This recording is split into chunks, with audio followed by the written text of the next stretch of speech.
They thought cutting my electricity over a petty fine would intimidate me. But when the cameras started filming, their arrogance vanished instantly. It started as a typical Thursday evening. I returned home after work to find my house completely dark. At first, I thought it was a power outage in the neighborhood, until I received a text from the HOA.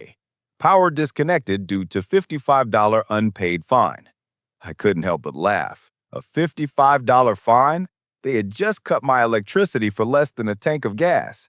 What made it worse was the sheer audacity. Entering private property to interfere with utilities is legally a huge overstep. I immediately called my lawyer and confirmed the HOA had no authority to disconnect my power. But instead of waiting for legal proceedings, I decided to turn the tables.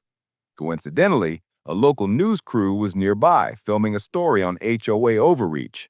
I called them over, explaining the situation. Within minutes, cameras were rolling as the HOA president, Karen, attempted to justify their actions. "You can't just ignore the rules," she said, pointing her finger, clearly trying to maintain authority.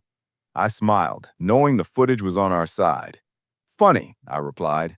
"I checked the bylaws. There's nothing allowing you to shut off electricity without a court order." The cameras caught every second. Karen stammering, employees whispering, and neighbors peeking from windows. It was all documented, live proof of their illegal actions. By the next morning, the story went viral. Local news outlets ran headlines exposing the HOA's outrageous behavior. My power was restored, and Karen faced official complaints for unauthorized utility interference.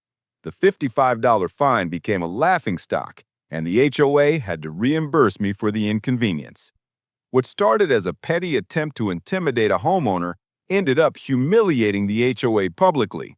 The lesson was clear: never underestimate the power of the media or the homeowner who knows their rights. I spent the evening enjoying my restored electricity, watching the news report, and knowing justice and cameras were on my side. I am Liam. Subscribe for more HOA madness. Thanks.